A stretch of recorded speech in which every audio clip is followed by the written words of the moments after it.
16 तारखेला संध्याकाळी मी तिथं ते उभा केलेलं होतं आणि 17 तारखेला संध्याकाळी ते शेड तिथून गायब करण्यात आले। यामध्ये 17 शेड आपण त्या ठिकाणी उभा केलं होतं। त्यांना राहायची घराची व्यवस्था नव्हती, त्यासाठी आम्ही उभा केलं होतं आणि आता ते 17 तारखेला मध्यरात्री गावातील काही तरुणांनी गायब केलेलं आहे। तर त्याचा आटपाडी तालुक्यातील गोमेवाडी येथील घडलेली ही घटना ऐकून तुमचं मन निश्चित हेलावून जाईल।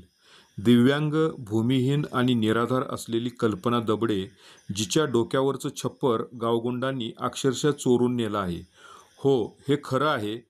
2 लाखाचं कर्ज काढून तिनं उभारलेलं पत्र्याचं घर गावातील विघ्नसंतोषी लोकांनी रात्रीत गायब केलं।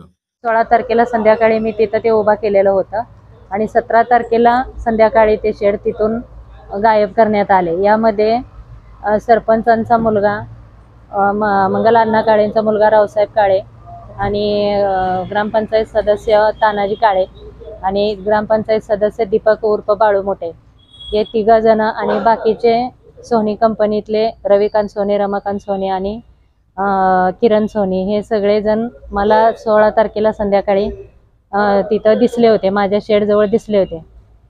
आणि त्यानंतर जेव्हा मी आज सकाळी तिकडे बाथरूमला गेल्यानंतर बघितलं तर माझं शेड त्या ठिकाणाला नव्हतं। माझा असा संशय आहे की ह्याच लोकांनी हे शेड माझं गायब केलेलं आहे। तेव्हा कल्पना दबडे मागील 10 वर्षापासून शासनाच्या घरकुल योजनेसाठी ग्रामपंचायतीला अर्ज करत होती, पण आजतागायत तिला घर मिळालं नाही। आई वडील 10 वर्षापूर्वीच वारले, आधार कुणीच नाही, भाड्याच्या घरात राहायचं, पण तेही दुरुस्तीसाठी खाली करण्यात आलं। म्हणून शेवटी तिनं फायनान्स कंपनीकडून 2 लाखाचं कर्ज काढलं आणि लोखंडी पत्रे व अँगलच्या साहाय्याने स्वतःसाठी छोटंसं घर उभारलं। माझं गोमेवाडीच्या स्टँडवर एक पानपट्टी वजा दुकान आहे। त्या दुकानाचा उदरनिर्वाह करून मी माझं जीवन जगते। गेली 10 वर्ष झालं मी भाड्याच्या रूममध्ये राहत होते।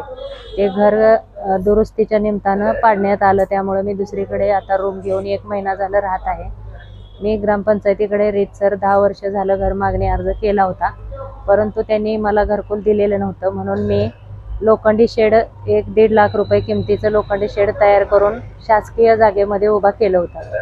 परंतु ते शेड मी 16 तारखेला संध्याकाळी मी तिथं ते उभा केलेलं होतं आणि 17 तारखेला संध्याकाळी ते शेड तिथून गायब करण्यात आले। यामध्ये परंतु गावातील काही समाजकंटकांना हेही पचलं नाही। 16 ऑगस्ट रोजी उभारलेलं घर 17 ऑगस्टच्या रात्रीच गायब।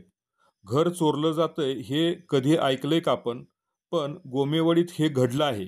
परंतु ते शेड मी 16 तारखेला संध्याकाळी मी तिथं ते उभा केलेलं होतं आणि 17 तारखेला संध्याकाळी ते शेड तिथून गायब करण्यात आले। यामध्ये या घटनेनंतर दिव्यांग महिलेनं आटपाडी पोलीस ठाण्यात तक्रार दाखल केली आहे।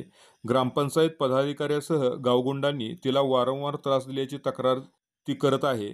यापूर्वी जिल्हाधिकारी यांनी तिला शासकीय जमिनीवर झोपडं उभारण्याची परवानगी दिली होती, पण तिथेही गावातील एका गावटग्याने शेड उभारून तिला हाकलून दिलं।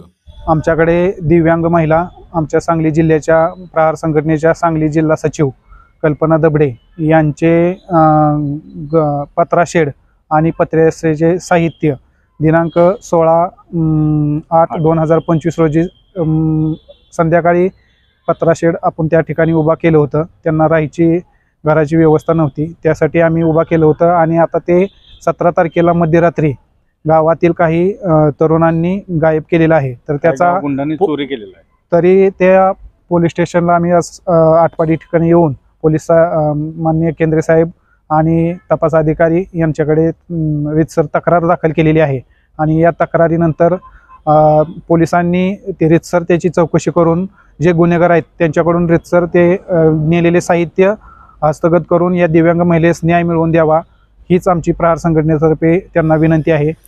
आता प्रश्न आहे तो पोलिसांच्या कारवाईचा। दिव्यांग, निराधार, भूमिहीन महिलेला न्याय मिळणार का? गावगुंडावर कठोर कारवाई होणार का? एक गोष्ट मात्र खरी, गरिबांचं छप्पर उखडणारे हे विघ्नसंतोषी समाजातल्या वाईट प्रवृत्तीचं जिवंत उदाहरण आहेत।